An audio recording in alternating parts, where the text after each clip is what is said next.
The life of Siddhartha Gautama, from Prince to the Buddha. In every human life there comes a quiet moment when the world no longer satisfies its own promises. Pleasure fades even as it is grasped. Youth bends toward age. Certainty thins into questions. We may not speak of it aloud, yet something within us knows. What we cling to cannot hold us forever. This knowing is not pessimism. It is intimacy with truth. Long before our age of screens and ceaseless noise, before cities stretched toward the sky and time itself felt hurried, a human being stood face to face with this same recognition. He was not born into hardship. He did not begin his life in hunger or exile. He began it in abundance, surrounded by beauty, protection, and power. And yet even there, beneath silk and gold, something stirred. This is not merely a story of the past. It is a mirror held gently before us. The life of Siddhartha Gautama is not important because it is ancient, nor because it is revered, nor because it became the foundation of a great spiritual tradition. It matters because it reveals something deeply human, that suffering does not disappear when it is ignored, and freedom does not arise from comfort alone. Tonight, as you listen, you are not asked to believe. You are not asked to convert, to accept, or to agree. You are only invited to walk alongside a human being who dared to look directly at life without turning away. Let this telling be slow. Let it breathe.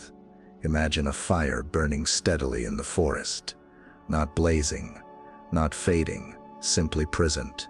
Around it, silence listens. Words are spoken not to fill space, but to open it. This is the beginning of a life that would quietly change the direction of countless others, not through force, but through understanding.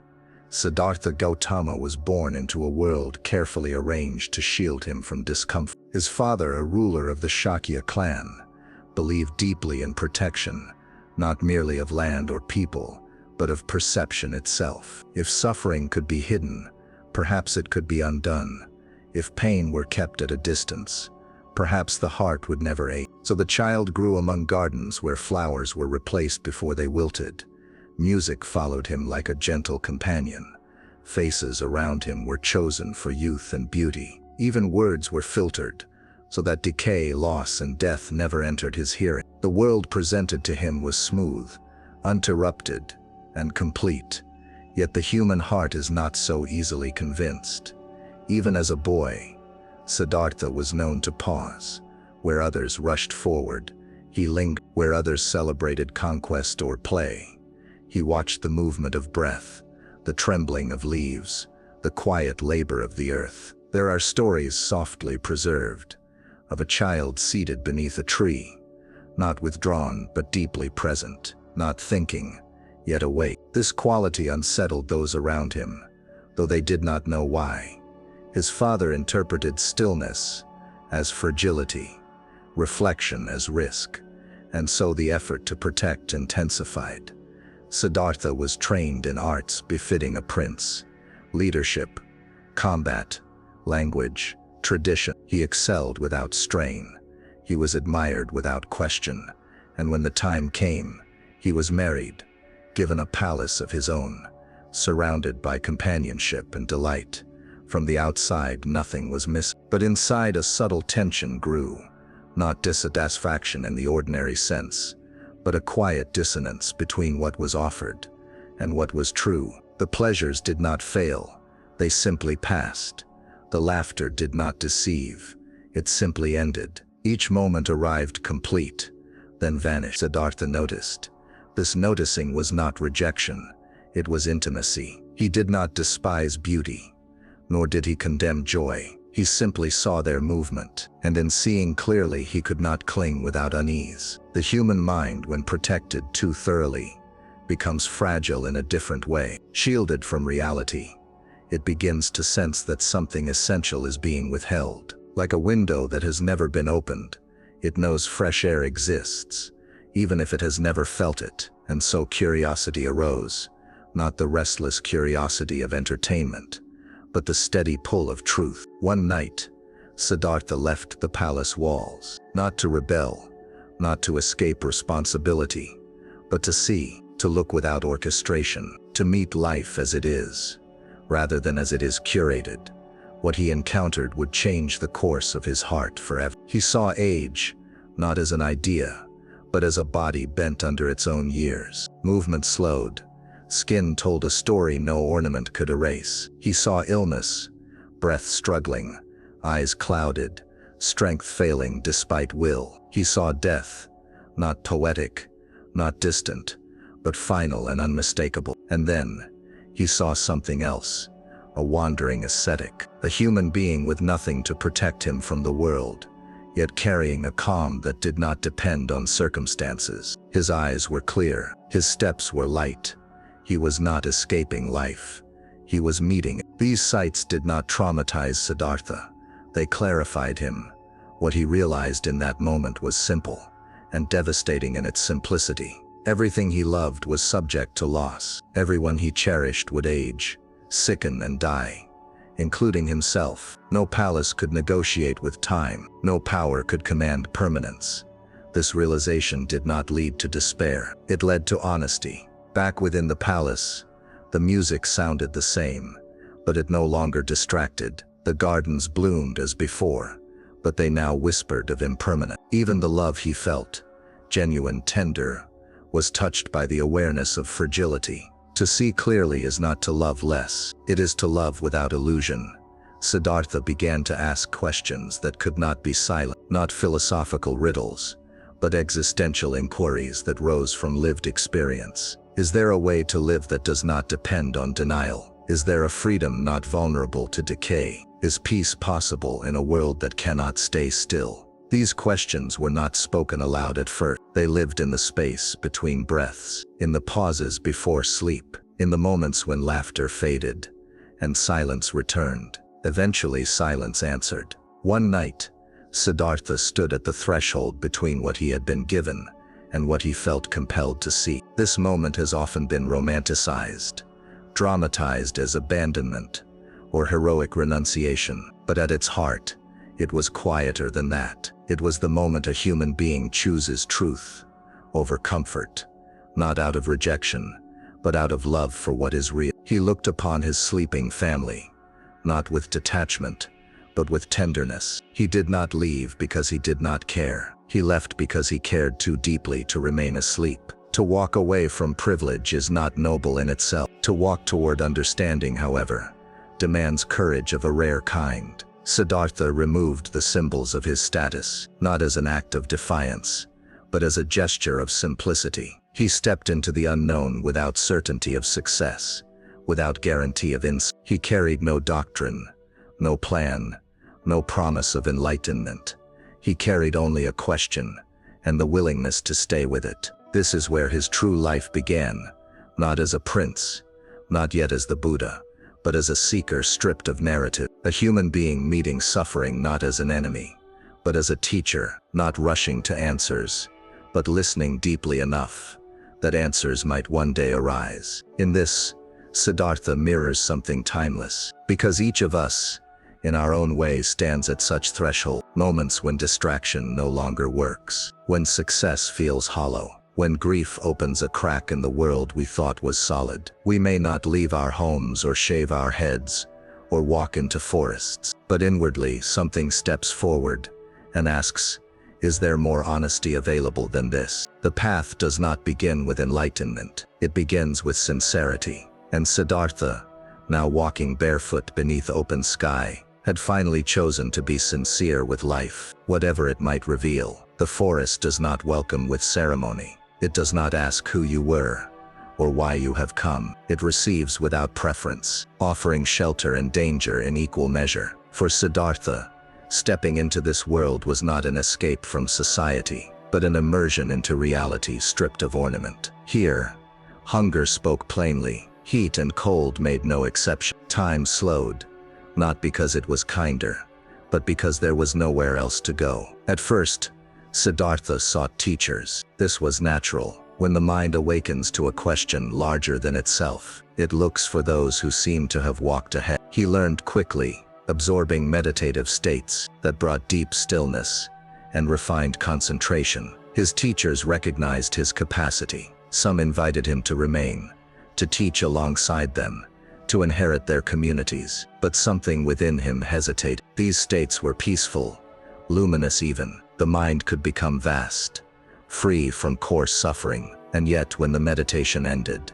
the old questions returned. Aging still waited. Death still approached. The calm, though genuine, was temporary, dependent on conditions that could not be held forever. Siddhartha bowed respectfully and moved on. This was not restlessness, it was discernment. Eventually he encountered a different path, one that promised liberation through denial of the body. If desire was the problem, then perhaps pain was the solution. If attachment bound the mind, then maybe severity could break the chains. And so Siddhartha joined a group of ascetics who practiced extreme renunciation. Days passed without food. The body thinned until bones pressed against skin like questions with no answers. Breath became shallow. Strength faded. The mind, once clear, began to dim, not into wisdom, but into survival. He endured this for years. From the outside, this might look like dedication, even heroism, but inwardly, Siddhartha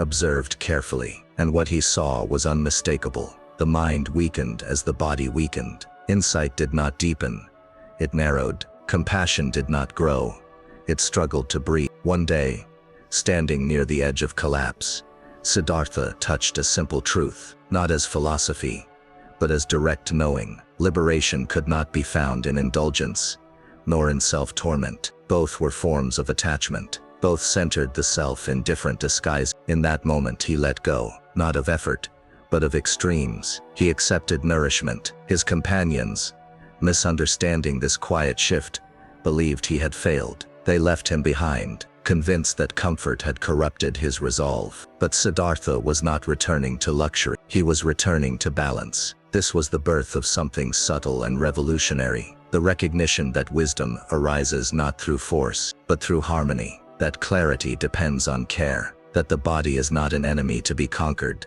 but a vehicle through which understanding moves. Strength returned slowly. With it came a different quality of attention, steady, grounded, unforced. Siddhartha no longer chased states or punished sensations. He sat simply. He watched breath move in and out, as it always had. He observed thoughts arise and fade, without chasing or suppressing them. Sensations came and went like weather across an open field. And in this patient watching, something profound began to unfold. He saw that suffering was not only caused by loss, but by the grasping that preceded it, the clinging to pleasure, the resistance to pain, the endless negotiation with impermanence. These movements created tension even before life had time to change. He noticed how the sense of I formed, not as a solid entity, but as a pattern, a habit of identification, a story continually retold. This is mine, this is me, this is who I am. When examined closely,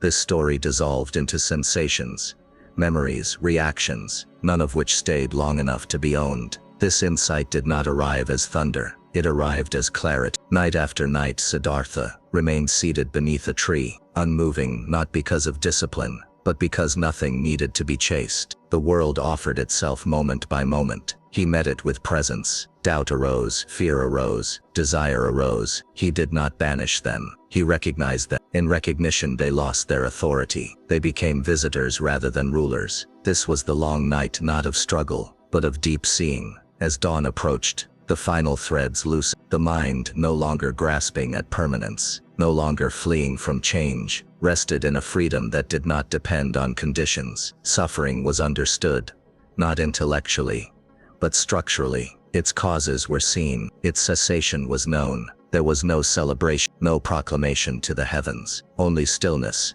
vast, intimate and unshakable. Siddhartha Gautama had awakened, not into perfection, but into understanding, not into otherworldliness, but into profound intimacy with this world as it is. He did not become something other than human. He became fully human without illusion. In the days that followed, a question arose.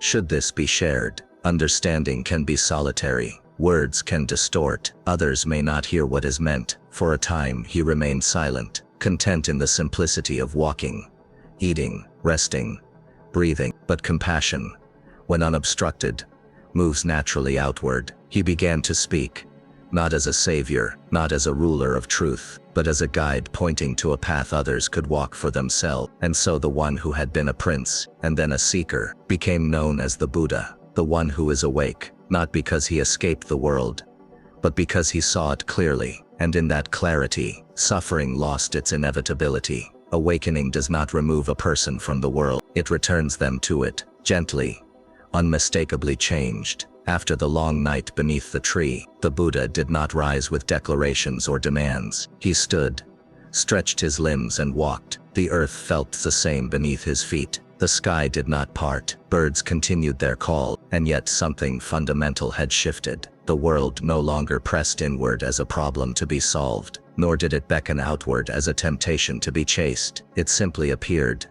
vivid, transient, complete in its appearing. This is often misunderstood. Awakening is not the absence of pain, but the absence of confusion about pain. It is not the end of feeling, but the end of resistance. The Buddha still felt hunger, he still felt fatigue, he still felt the warmth of the sun, and the sting of unkind words. But these experiences no longer formed a story of self around them. They arose and they passed. When he began to teach, it was not with the voice of authority, but with the patience of one who had walked in darkness and learned the terrain. He spoke to farmers, merchants, rulers, wanderers, and outcasts. He did not tailor truth to flatter status. He met each person where they stood, speaking in the language of their lives. To the grieving, he spoke of loss without cruelty, without false consolation. To the powerful, he spoke of responsibility without condemnation. To the restless, he spoke of stillness, without forcing silence. He never asked others to believe in him. He asked them to look,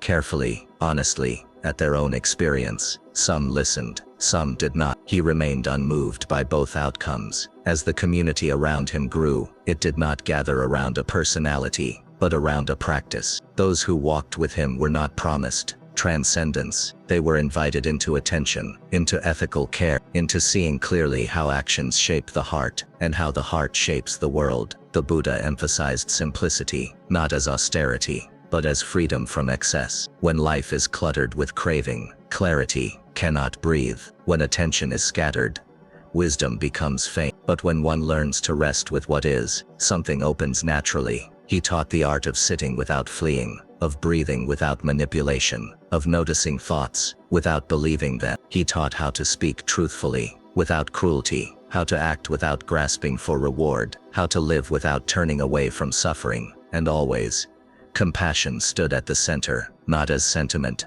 but as understanding. To see clearly is to see how deeply interconnected all beings are. Harm done to another reverberates inward. Kindness offered outward reshapes the mind that offers it. This compassion was not selective. The Buddha spoke to those who mocked him with the same steadiness he offered to those who revered him. Praise and blame passed through him, like wind through trees, felt, but not clung to. There were moments of challenge. His teachings unsettled traditions, built on hierarchy and fear. He questioned the idea that birth determined worth, that ritual guaranteed purity, that suffering was a punishment or a fate. He did not attack these beliefs, he simply illuminated them until their weight dissolved. Some felt threatened, others felt liberated. Throughout his life, the Buddha returned again and again to the same gentle insistence. Look for yourself. Do not accept words because they are ancient. Do not reject them because they are unfamiliar. Test them in your own experience. See what leads to less suffering, to more clarity, to deeper care. As years passed, his body aged,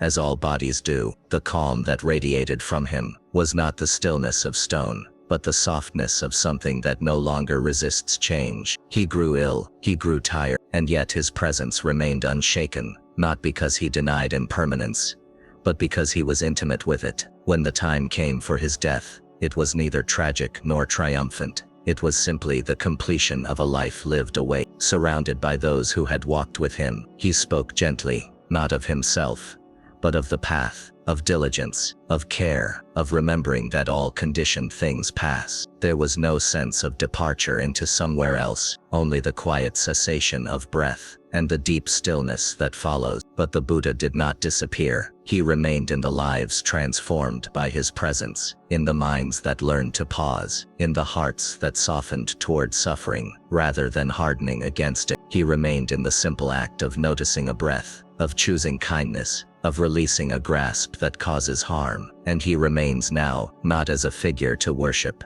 but as a possibility within each human life, because the story of Siddhartha Gautama is not the story of becoming extraordinary. It is the story of ceasing to be deceived, of laying down the endless labor of becoming someone else, and resting in the honesty of what is. In a world still driven by craving, still haunted by impermanence, still struggling to escape suffering through distraction and control, this quiet awakening continues to speak, not loudly, not urgently, but patiently. It whispers that freedom is not elsewhere, that peace is not postponed, that awakening is not reserved for another life or another kind of person. It is available wherever attention meets experience without fear. And so the Buddha walked, and so still the path. When the fire has burned low and the night grows wide, what remains is not the story, but the stillness it leaves behind. The life of Siddhartha Gautama does not ask to be remembered as legend. It asks to be felt in the quiet moment, when you notice your breath, without needing to change it,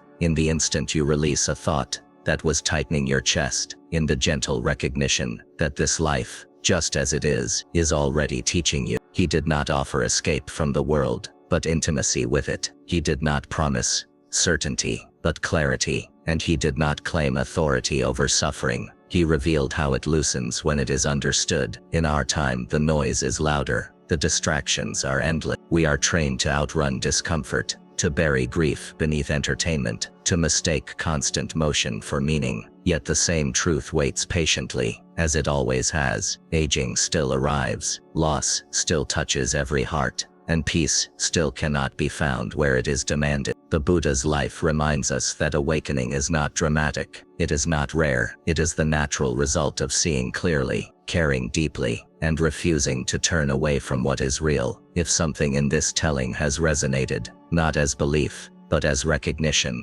allow it to linger. Let it walk with you into your ordinary moments. The path does not begin with robes or rituals, it begins with attention. This channel exists as a quiet place in a restless world, a place to sit for a moment, to listen, to remember what the mind forgets when it is rushed. If you feel drawn to continue walking in this spirit, slowly, honestly, with compassion, you are welcome to remain here. May your steps be gentle, may your seeing be clear, and may you discover, in your own life, the freedom that comes from waking up.